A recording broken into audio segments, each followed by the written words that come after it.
We have 3 people on the agenda today. We have the Tucson Community Court, and we have Boots, okay, and we also have a fun surprise program that is a joint endeavor, a collab. So we're going to start with Ryan. Yes, hello. Good afternoon, everyone. I'm Ryan Bleau. I am a judge at Tucson City Court.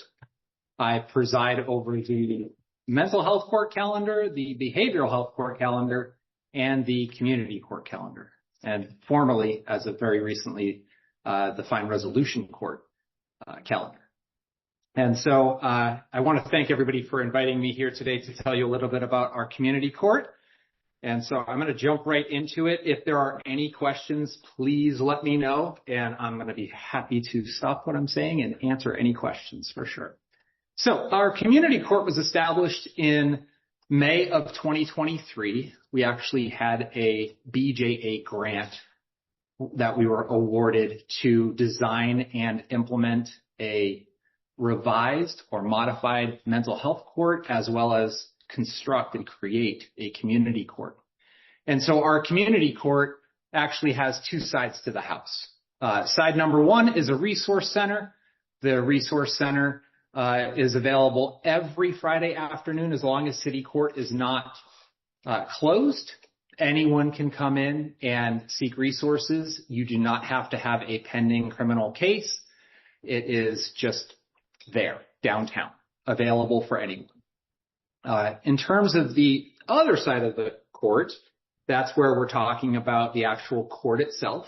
And the community court sessions are held every Friday afternoon except for 5th Fridays. And I'll explain why there's no 5th Friday hearings momentarily when we talk about how the calendar goes, and it'll probably make some good sense from there. We have a number of agencies that are associated with community court. Those agencies, there's actually even more than what I've listed. For example, I know for sure I forgot to include, and I shouldn't have, El Rio. El Rio is a relatively new agency to community court. We have Hope Incorporated. They're kind of our primary peer support and diversion monitor. Goodwill appears, and as well as OPCS, Our Family Services, which is part of CIRO through the University of Arizona, and ARC, CMS, Vote Riders, and Charlie Health. And so each one of these agencies is routinely there, either by scheduled times or just appears every single Friday to provide services. The target population, or how the court works, is a little bit complicated. We have a lot of different things going on at the same time. First is for qualifying charges, which I'll go through the list of those shortly. If you are cited while in the 05, 01, 14, and 06 zip codes, an officer has the ability to cite qualifying charges directly into the court. And that does not require a 20-day wait for arraignment. It can be set shorter. The point is upon police contact and court involvement that people have hearings as quickly thereafter, with follow-up hearings as reasonably quickly thereafter as well, to maintain that contact. If you have a qualifying charge and you're not in one of those 4 zip codes, any Tucson City Court trial courtroom can transfer the case into community court. That way we're not missing anyone that might otherwise be able to benefit from the community court program. And I distinguish that from the resources because the resources are available to everyone always.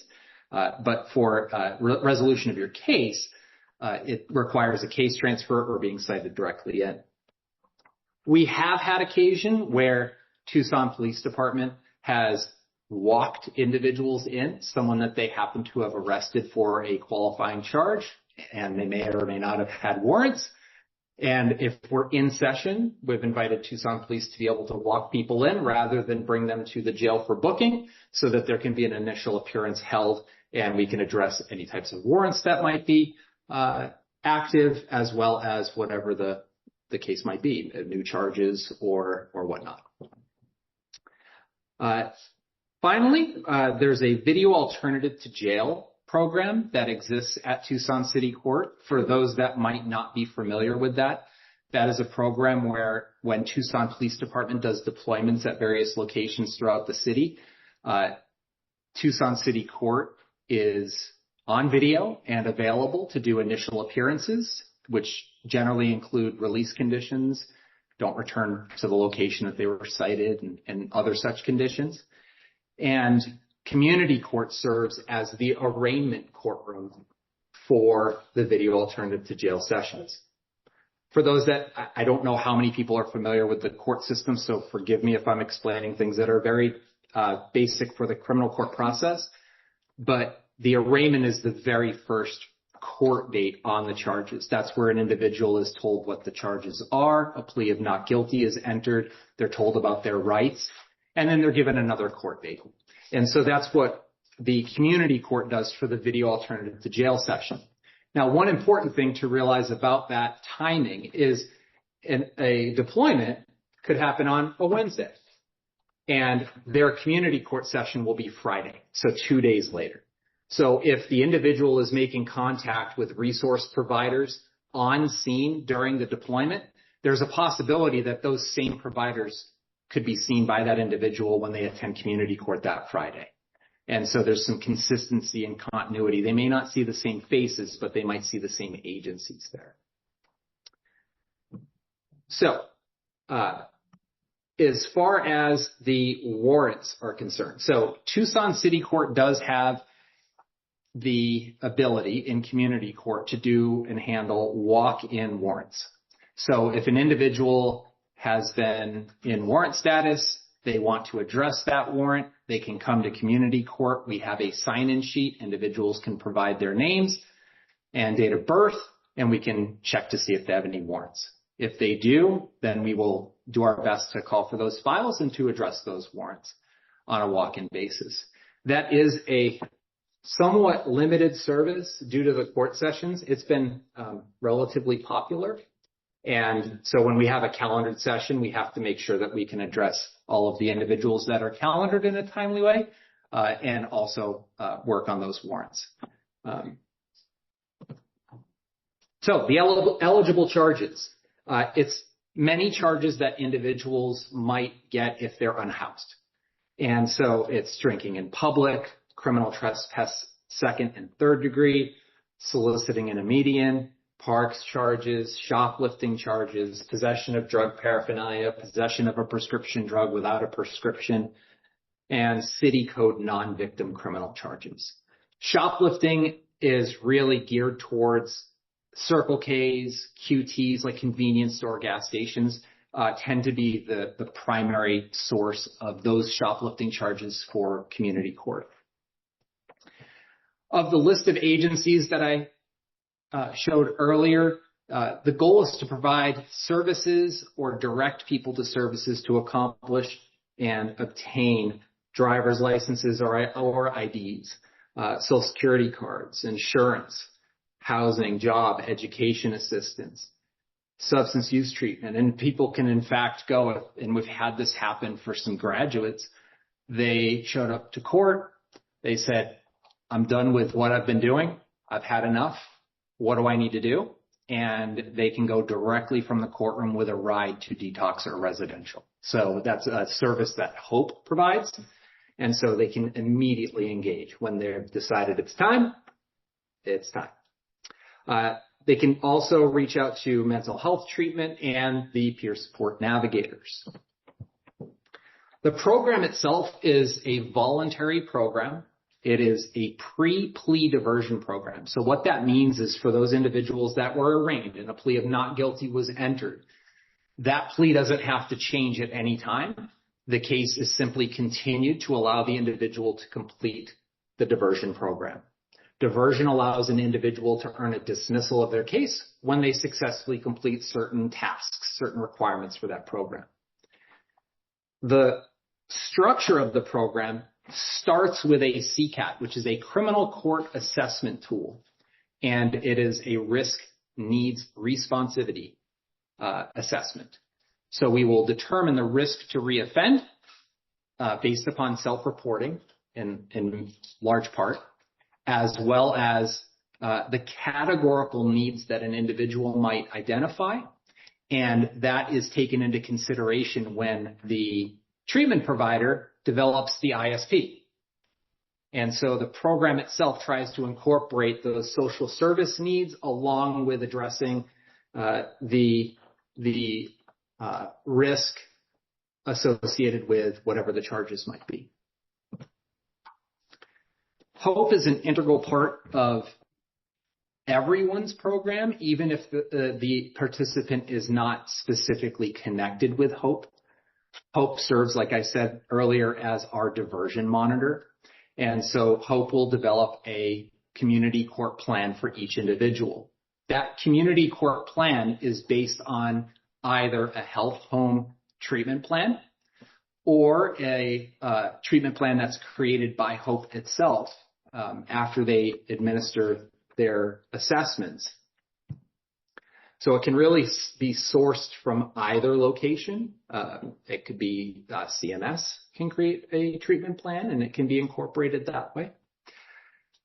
HOPE will execute coordination of care releases of information so that they can gather information and provide reporting to the court and to the prosecutor and public defender's offices, which are the court personnel. So we're using that term very loosely, the court part of things that's associated with the legal process.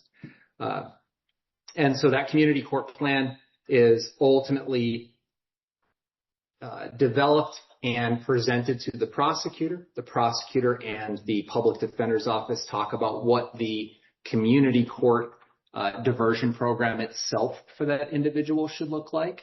It's discussed with the defendant by the public defender's office. And then if the person's agreeable, they can enter into that diversion program. Diversion program requirements could include get your ID, get your Social Security card, or apply for your Social Security card. It could be attending substance use treatment. It could be smart recovery meetings. It could be any number of different things. It's really about meeting the individual where they're at, what are their proximal or short-term goals that they have in terms of recovery, and trying to meet those objectives that they have in connection with resolution of their criminal court case. So before each session happens at 1:30 in the afternoon, we have a staffing, and the staffing generally starts around 12:30. Any agency that is associated with an individual that's in the program is welcome to attend on their client's behalf to provide input. We're pretty good about trying to get releases of information, but we don't, sometimes we'll be saying we can't talk about something because we don't have the release. But as far as the actual staffing is concerned, the real goal is discussing progress or lack thereof for the participants, identifying, which is the most important part when there are barriers, identifying those barriers and seeing is there a workable solution within the confines of a community court program that can be looked into to try to increase the likelihood that an individual will succeed. And that's where the problem solving comes in, is trying to determine how to, if an individual is really willing and able and wants to participate, how can the community court team create an environment that helps to nourish that. So each participant is scheduled for a hearing every 2 weeks. There's a predictability in that, which helps with the attendance in court. For many individuals, I can't tell you how many times I've heard as the community court judge that I lost all of my paperwork, all of my belongings were stolen. There are a number of individuals that don't have the ability to hold on to a particular court piece of paper for 30 days for a variety of reasons. So having court every 2 weeks creates a predictable pattern. And I explain to everyone that comes to court, you're going to have a hearing in 2 weeks. And if you lose your paperwork and leaving the courthouse, you can't find your paperwork and you don't know when you have court, come to community court the very next Friday. The reality is, with hearings every 2 weeks, individuals have a 50% chance of showing up when they're actually scheduled. And if they're not scheduled, there are snacks available at community court so people can get out of the heat during our nice monsoon season. They can get out of the heat because the court's air conditioned. They can charge a phone if they have a phone, and they can get something to eat. They can check in with service providers, check on SPDAT housing applications, and get a copy of their paperwork. So it's a worthwhile trip, even for individuals that might have been a week early to their session. So that's the reason for the every 2 weeks, which is why Fifth Fridays don't fit in. All right. So one of the features of the community court program when it was first designed was to require not less than 4 hours of community service or community restitution in conjunction with all diversion programs. And the way that is explained to participants is that the community restitution portion or community service portion is designed to be at the end of the program. The program, community court, is designed to have the community support the recovery, and the give back at the very end of the program is to do that 4 hours or more of community service. And so that's why everyone is generally required to do 4 hours of community service. Some individuals are not capable of doing that, and they can substitute that for something else that might be recommended in their treatment plan. So it's not a hard and fast absolute. It's meeting people where they're at. There are a number of incentives for individuals that are attending community court. Everybody can earn these. I have a couple that I brought that I can pass around. The first, I think the camera's right here. So the first is a community court fast pass. A fast pass is a literal laminated piece of paper that I explain to individuals, I'm giving you a fast pass. That means I'm going to call your case when you come in next time as fast as I can reasonably do. And I always tell people fast is relative. And so bear with me, but when we know you have a fast pass, we're going to try to get you in and out of the court side of things as fast as we can. The goal is to have an environment where individuals are comfortable in community court and want to come back. Like if I have to go to court, I'll go to community court. I'll take that to keep their attendance up. And so the fast pass is a popular incentive individuals can earn for following through, meeting objectives between court dates. There is permission to appear by Zoom. I rarely use that one because the design of community court and the contact with resource providers doesn't make much sense to do Zoom because there's no real way for the providers to have contact with individuals. I will use less frequent court hearings. So it's every 2 weeks, but if an individual is doing really, really well, they don't really need to talk with the service providers. They might be waiting on housing, and so they might check in once a month, and that's sufficient. I'll skip a hearing. I'll just schedule it out 30 days. Some individuals don't want to be scheduled out 30 days. They appreciate the every 2 weeks and the consistency. But for those that are saying, oh, I just got a job and I have to come to court, so every month would be better than every 2 weeks. We do a lot of encouragement, a lot of praise. For those that are familiar with treatment courts and treatment court models, you cannot overpraise or over-encourage. And so we look for every small victory and talk about those when we're talking about a person's progress. And if there are barriers that we've addressed in staffing, we're talking about problem-solving solutions or things for the individual to think about rather than necessarily harping on you didn't go to a group in the last 2 weeks. It's how can we increase your likelihood to attend those groups? And Hope might say, well, we can pick up the individual and give them a ride to the facility. Okay, great. Then now we have a plan. So those are the incentives. There is also a treasure chest that we have that individuals can. It's not really used too much in community court, although it's technically there, or it's at least available if we were to bring it up for mental health court. But individuals have the ability to get any number of different incentives, and some of it could be very particularized to that individual. If there were certain recommendations, the parties can make those recommendations.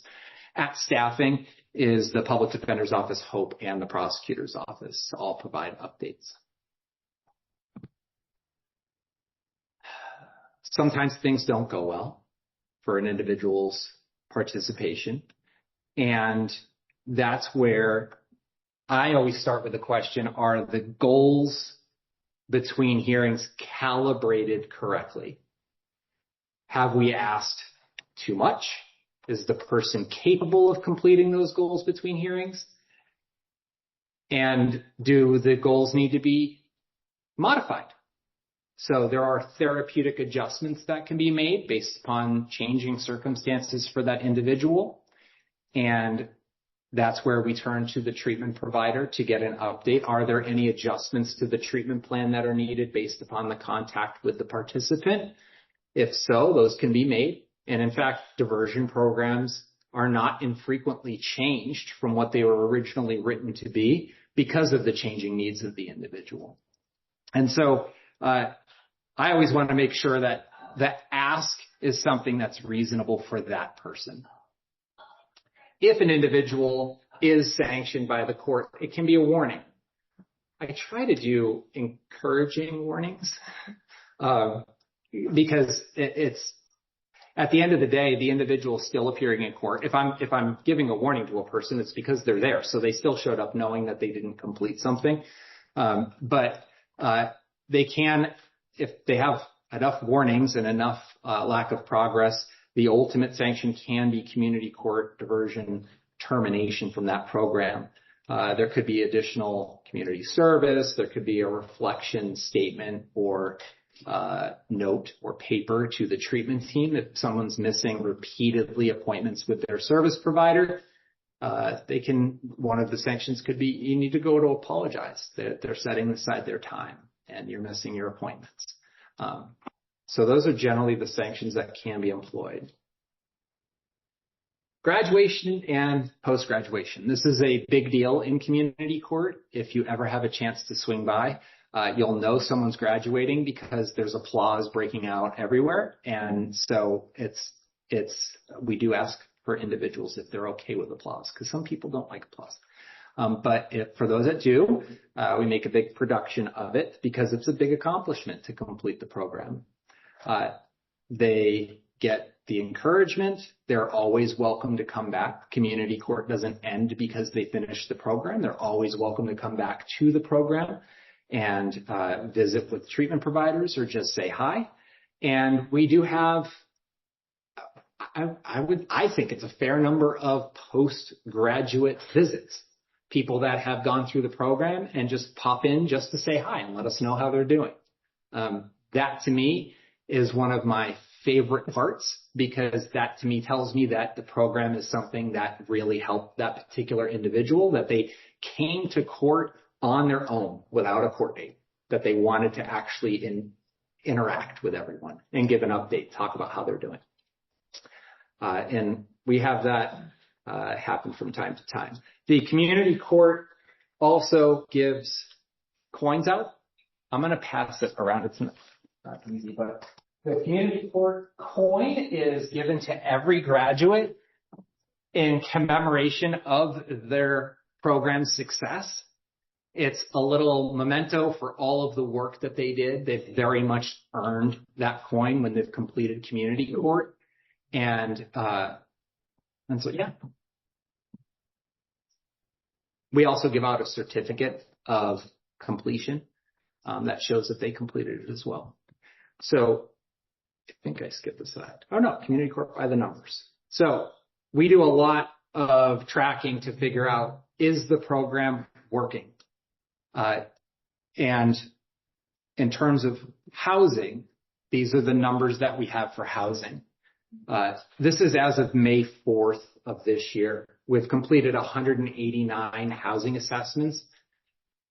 52 people received services, which is 27.5%. 33 people were referred to housing, and 24 of those individuals were housed through applying for housing through community court, or the resource providers that are at community court. 8 people were referred but couldn't be found, and 1 person, as of May 4th, was awaiting move-in. 16 people were connected with shelter programs. There wasn't a permanent housing solution available. And 5 people were receiving case management services from a housing program, but were not housed. 20 people as of May 4th had open assessments, meaning that they could still be placed in housing. They could also receive case management services. And so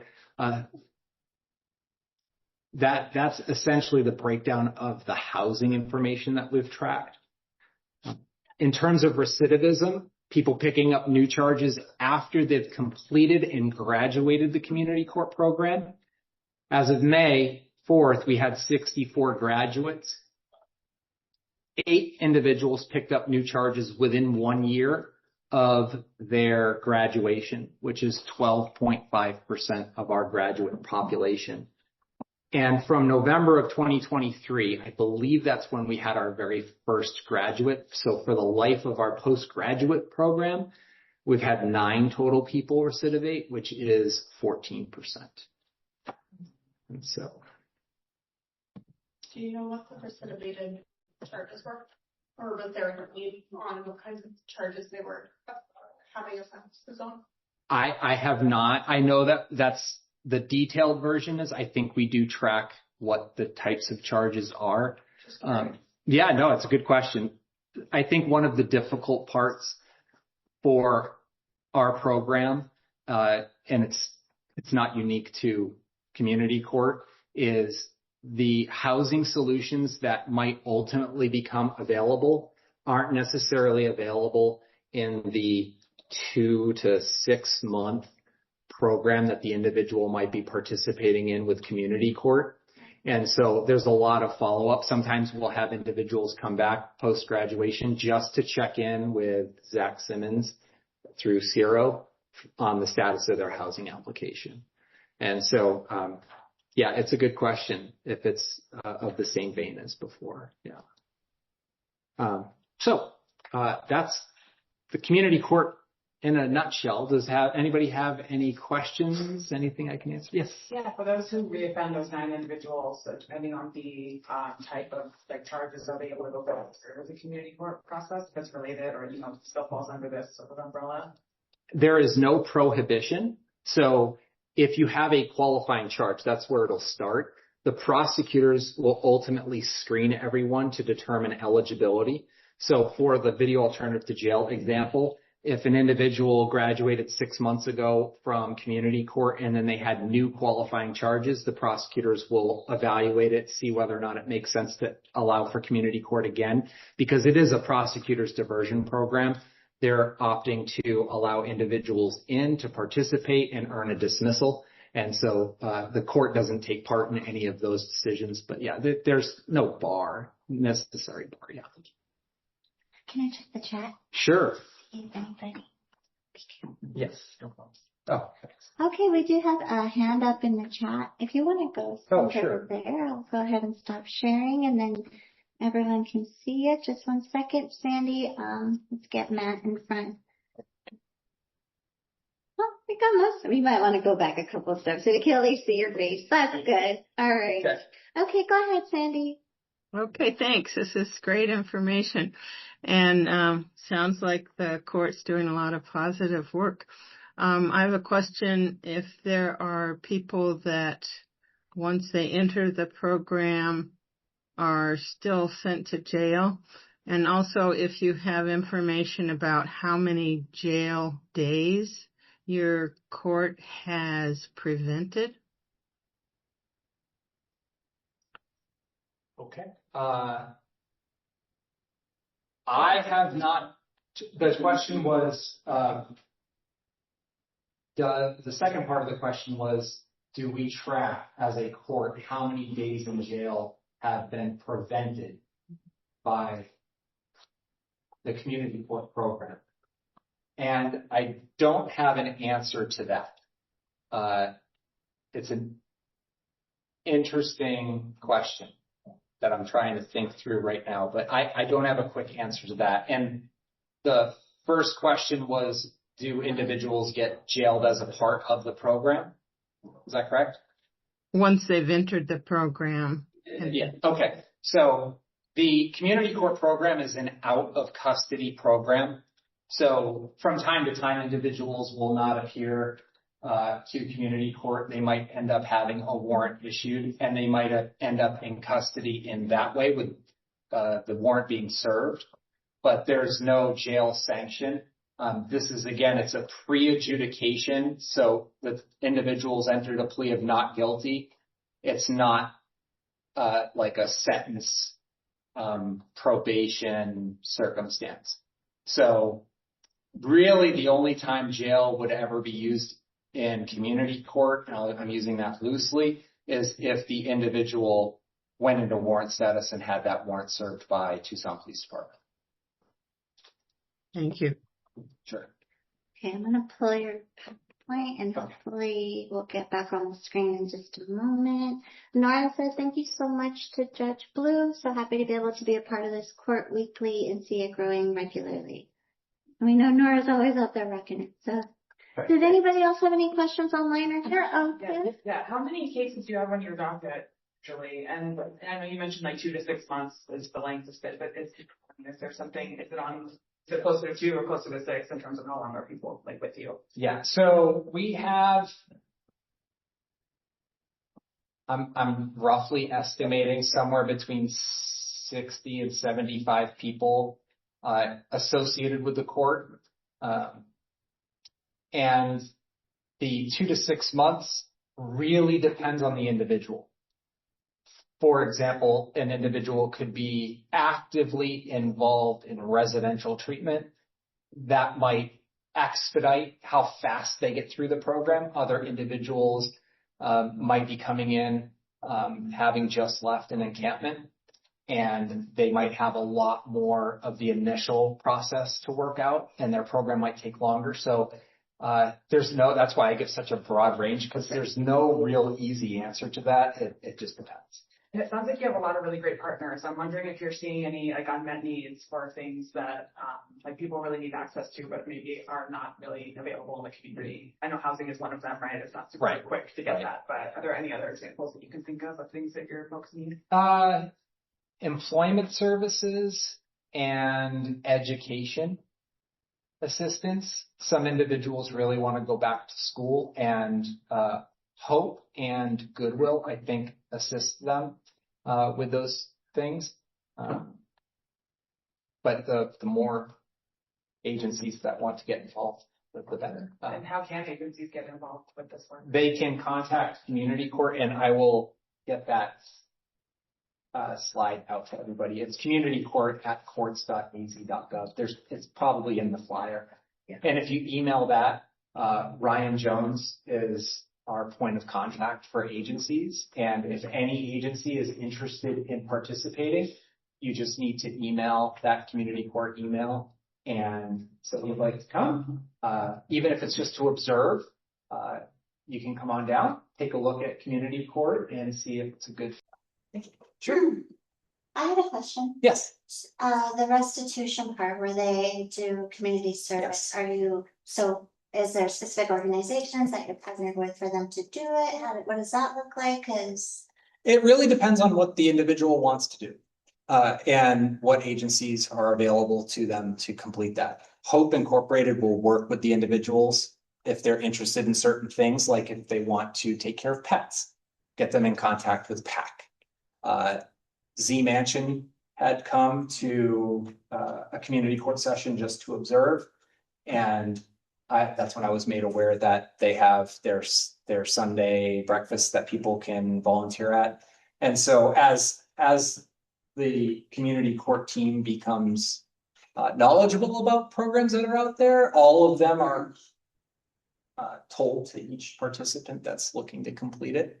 The court doesn't have anything to do with that part. It's more about did it get completed and given back to the community. So.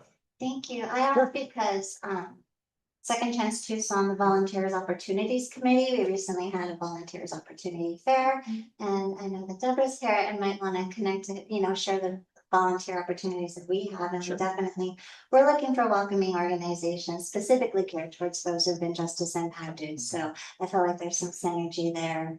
Everyone wants to chat later and connect about the volunteer opportunities that they have with the restitution. Yeah, I'm sorry, did you want me to say something about interactions? Well, because you're the lead of the volunteers opportunity, so I felt like just Second Chance on our webpage, we currently have partnered with, I think it's 9 different organizations. So we were just doing some workshop preps for our job fair, which is in September.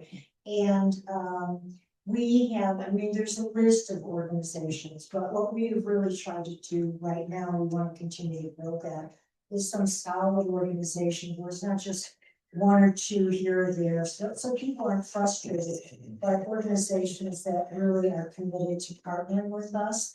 And they're all on our website. And a number of those organizations, like the Community Food Bank, the GAP, Ministry, Habitat, they also have training programs. So we really, we feel pretty good about what we have developed, and we want to develop more of it. We've really tried to focus on organizations that are truly welcoming to people, homeless people, second chance folks, and also, like Z Mansion is on our list as well, also can possibly provide them a job training opportunity. So Miranda, maybe sometime we should show up with at one of the court sessions and really showcase the opportunities we have, since people are required to do 4 hours. And like I said, they're kind of things that really can help them with socialization skills, networking, or job opportunities. Yeah, that's great. And you just touched on something I think is important too. First, I want to give a shout out to the treatment providers in the courtroom, the city prosecutor's office and the city public defender's office, the creativity that they use on a weekly basis to try to find solutions is really pretty amazing. I'm more of a bystander in the court role to see what they come up with, and it's pretty amazing. The second part, in terms of the community service component of things, individuals are always looking for solutions, and aftercare has been a focal point of ours. And by aftercare, I mean when they've completed the program, what's next for that individual? Many of those relationships, like with Hope or other agencies, are going to be ongoing because of the short length of time, relatively speaking, that people are involved in community court. But we actually, one of our first graduates that took far longer than 6 months to get through the program, there was concern stated in open court about, I don't know if I want to graduate because everything's going well right now. And so how do I keep this going? And so it dawned on us, or dawned on me, I'll say I didn't, that was a blind spot I had. What does that support program, the recovery capital, look like moving forward? And so that became a focal point as people hit kind of like the halfway point. What's it look like when you don't have to come to court? Yeah. And so that socialization and the things that you're bringing up about agency work, that community service that also enriches the individual participating in it, is an important component. It's great. I think we'd be very interested in it. And then I guess you mentioned some data. Is there a site on the webpage that like has some of the statistics you're talking about? Other than what's in the PowerPoint, I try to update them relatively regularly. Wow. And so it's always ever changing.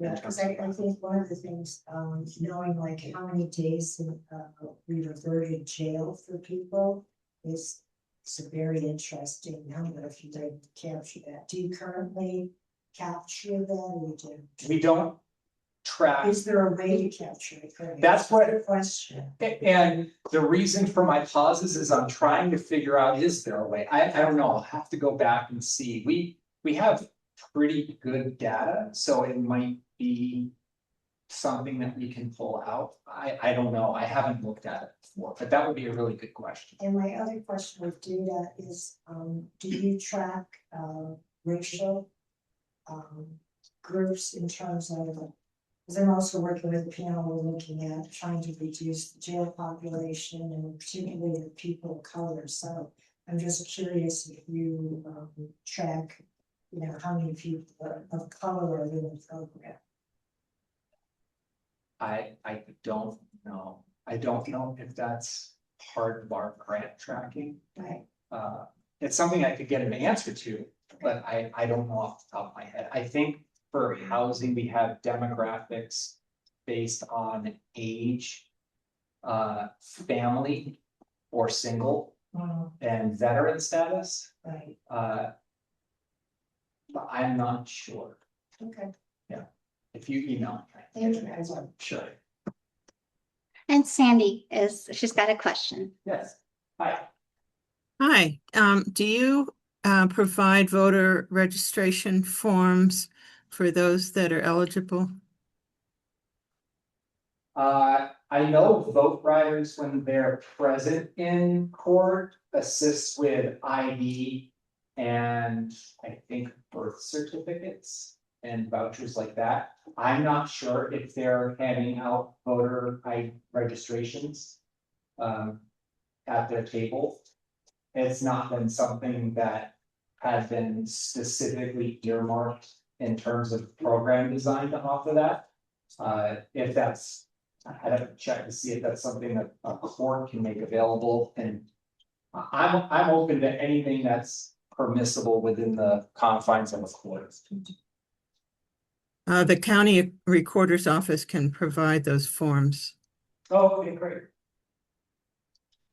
I just have one more question. Yes. So you preside over multiple of these specialty courts, is that I do. right? Yeah, and did you self-select into those roles? And I'm just sort of curious, if so, like what brought you to that? Yeah, I signed up for them all.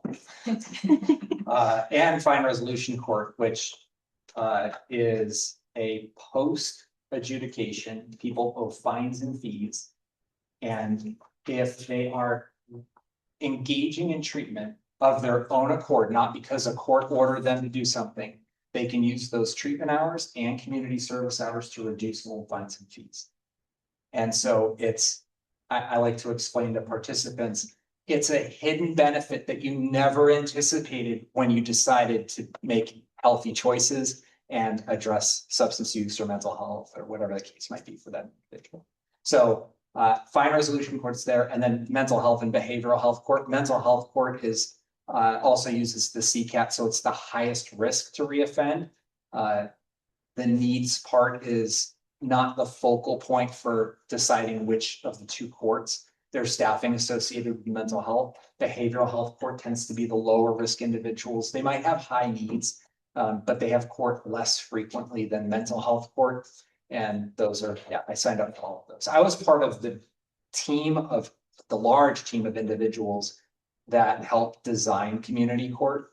And community court was based off of Red Hook Community Court, a community court in Austin, Mesa's Community Court, everything I could find anywhere online that talked about community court, I was reading and trying to learn more. And I've been there since it started in May. Thank you for what you do. Thanks. All right, thank you. All right, thank you. Next is Belinda. Belinda.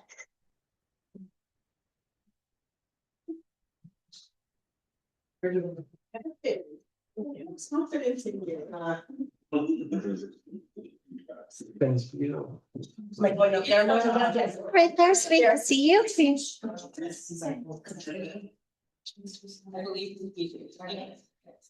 Good afternoon. My name is Belinda. I'm the founder of Boots to Success. We're a grassroots nonprofit that's currently serving Pima County. Tell you a little bit about how Boots to Success came to be. I have worked many years in social service field, and as a case manager. And every agency that I worked at, I had the experience that people were being told, find a job, get a job, very necessary. But I think what we overlooked was the small things needed to get a job. Many people, they're very motivated to go out and look for work. Sometimes they get an interview, they don't have interview clothing, or they're offered a job, they don't have work boots or work clothes in order to start the job. So I think those small things at that point turn into big barriers for them. So that's how the idea for Boots to Success came into play. We offer interview clothing, we offer work boots, safety supplies. We do offer clothing to people who are coming out of incarceration. We offer them a pair of shoes, a couple of outfits, hygiene kits. And once they're enrolled with us, we work with them on finding employment. We give them job leads. What has worked really well for us in the last month and a half is our coordinating with outside other agencies. So if they need housing or they need food boxes, things like that, we refer them to different agencies. Our purpose, what we would like to do is fill the gap for the things that they need to start working, help them find work and help them keep the job. We ask that they stay enrolled with us for 90 days to track employment and make sure that we're still helping them with barriers that pop up during the time they're employed. And while they're still working on their goals, we offer them connection to certifications, apprenticeship programs, things like that. That's pretty much, that's what we do. And like I said, we're a grassroots nonprofit. We just started in July. So we're very new, but we have had really good success. We've had 65 clients. Out of those 65, we've been able to help 48 so far. So we've done pretty good. And right now we are working off of community donations, which we've been very lucky. We've had a lot of donors. And then we have one small emergency fund that we set aside just in case those rare situations, like we have a size 15 wide that are hard to find and a little more expensive. But we've been putting that into play and people have been getting the help they need. So we're very happy about that. Yes. Thank you for coming today and talking about your program. So what does it look like when someone goes to you and where do they go if they need to go in person? So they can self-refer on the website or an agency can refer them to the website. When I call them, I ask them to come in for an intake. It's a short intake. Our office is at 2210 South 6th Avenue, number 9. We complete that intake. We talk about, usually when people are starting over, they're very anxious to get that first job to bring in some income, get themselves going. So we help them get that first job, but we also talk a lot about more stable employment or self-sufficiency. That's why we talk to them about apprenticeship programs, certifications, things like that. We do all that during the first day. And when you say someone is with you for 90 days, how often are those check-ins or what do you ask of them to be consistent on the job search? We call them once a week. We check in with them once a week. Thank you. You're welcome. Any other questions? So is there like any specific criteria? needs, or is it specifically like right when they get out? Is it like just involved, just prison, jail? We do help justice involved, we help help them, but we also help, low income people who are just looking for work, young adults, veterans, we're open to helping pretty much everybody. For work related supplies, work boots and safety gear, we ask that they have already been offered a job. And that's the requirement for them to start the job. But that's basically it. And they can just go to the website, they can call them. Yeah, they, once they go to the website and on the flyers, there's the phone number they can call or they can self-refer on the website. And being that I was case manager for 3 years, the referral process is very short and sweet.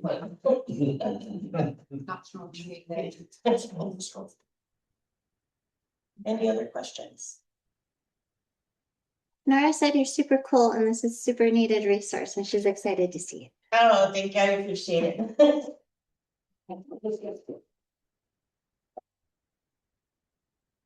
I also did want to let everybody know that all of the information here I'm also going to put on Second Chance Tucson. So on the main page, there's a spot with the flyers, Belinda's flyers on there, and any of the other ones I'm going to slap on there as well. So next we have Judith with Intermountain. Yeah, that's right.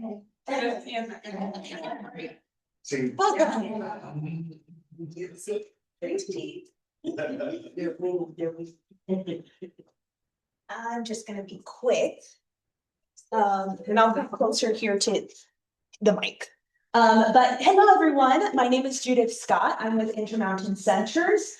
And Intermountain Centers is a very large organization. We have a lot of affiliates that are housed under Intermountain Centers for Human Development. So a lot of our affiliates kept their name, which might be confusing of somebody getting services from a different affiliate, but they're actually housed under Intermountain Centers. So with all of the services, we're a nonprofit for health and human services, which can go from foster care licensing to autism services for children, families, and adults, as well as behavioral health, outpatient services, housing assistance and support, substance use support, and I feel like I'm missing a couple of things, but there's a lot of services that we do. So our website is intermountainceners.org, and when you go to our website, you can see all of our affiliates and all of the different special programming that we offer. And so today we have our affiliate community partners, Integrated Healthcare, and we have Megan representing the grant funded opportunity that we have for Pima County specifically. So I'm going to hand it over to Megan. Thank you. I've already been speaking for a bunch of referrals to Belinda, so I'm going to put a name to a face. So our program, we're kind of calling it POG, Pima Opiate Grant. Okay, so super easy. You just have to remember POG, Megan. It's going to be fine. So our program is grant funded through the Pima County Opiate Settlement Funds. Not sure if everyone's familiar. There were 10 different community agencies awarded with funds through that. Our specific program is for individuals with a history of substance use, any substance use at any point, who are looking for some transitional wraparound care. So on our team, we have individuals who are peer support specialists to sort of help with that peer-to-peer interaction, lived experience. We have substance use navigator, kind of more like a case manager, someone to help you with the day-to-day navigation of things. We also have a substance use counselor who does one-on-one sessions with someone and runs our IOP. So we do have an IOP that's currently running. It's open, so if someone wants to sort of join in at some point, they certainly can. My favorite thing about this program is grant funded. So you don't need to have access enrollment to join the IOP or to get the substance use counseling. We also will provide items such as hygiene kits to folks, especially, those part of the houseless population or those releasing from incarceration, some of the basic items that they might need.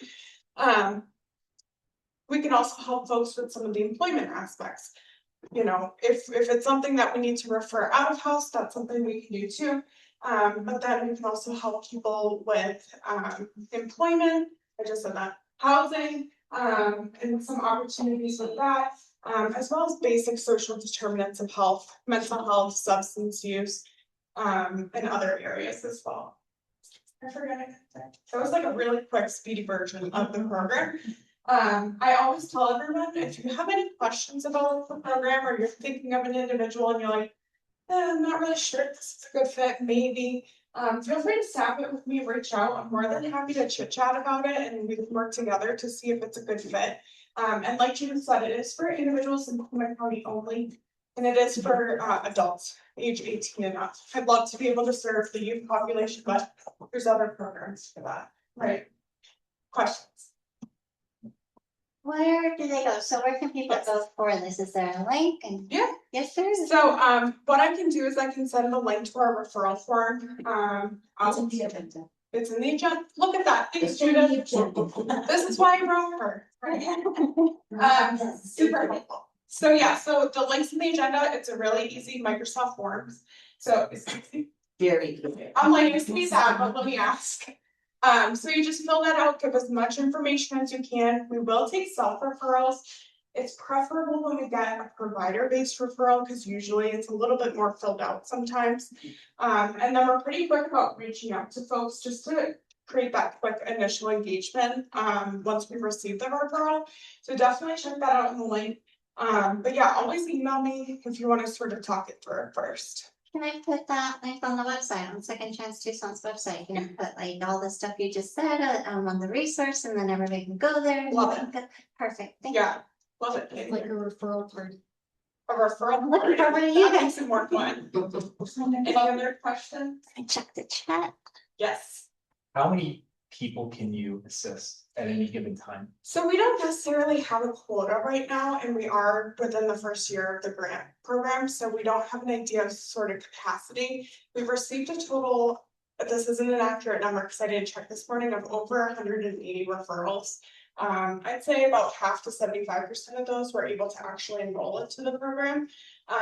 Right now, staff have comfortable caseloads, and it's something that we're sitting comfortably at. Yeah.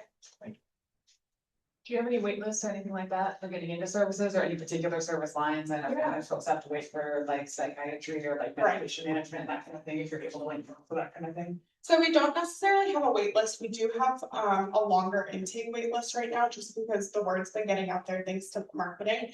So we are trying our best to sort of filter through and do screenings, calling people and setting up intakes. Sometimes we have no call, no shows.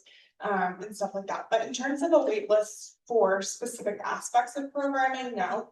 I also want to add, like as Judith mentioned, our program in particular, the services I mentioned are grant funded, so you don't need the access.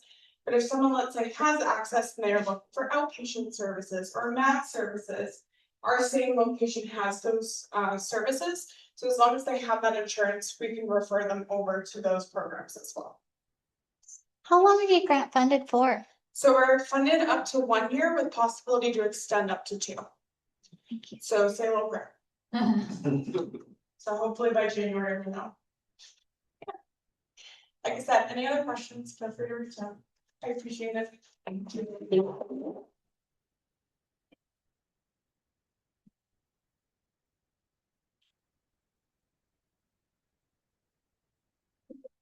Info asked.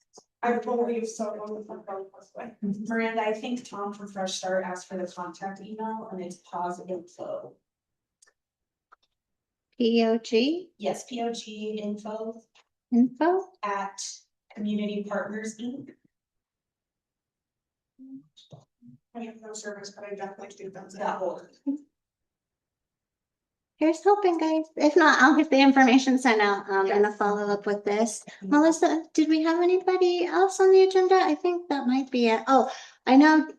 You know what? I'll go ahead and share my screen because there was a couple things. Sandy is, I don't know if she's still here. Yep. Did you have anything you wanted to share or the events you got coming up? Well, there is the NAACP annual Freedom Luncheon coming up. And I think you put the flyer on connected to the email that came out. So let's see, that's going to be, where is it? It's October 24th at Casino del Sol. And also we're continuing to work on the legislative initiatives we have on fixing cash bail system and restoring voting rights after felonies. Thank you, Sandy. Yeah. Thank you. And by the way, the Second Chance website has a phenomenal number of great resources. It's just really amazing. Thank you, Miranda, for all your work. Sandy, thank you so much. That makes my heart so happy because honestly, my wrist hurts from trying to update that site. But yes, I did want everyone to know, we've got the job fair on there. We still would love employers. We would love to get as many employers and resources as we can. It's free to table. And all the information today I'm going to put here on the upcoming local events. There was Doyle had put in the chat. I'm pretty sure I slapped it in a flyer. There's something they're doing. There it is. Community safety starts with justice. It's tiny, but if you guys go to the website, they have a thing going. It'll be at the YWCA of Southern Arizona, and there's a link on there so you guys can check that out. Does anyone here have anything they'd like to share? Any updates or anybody online?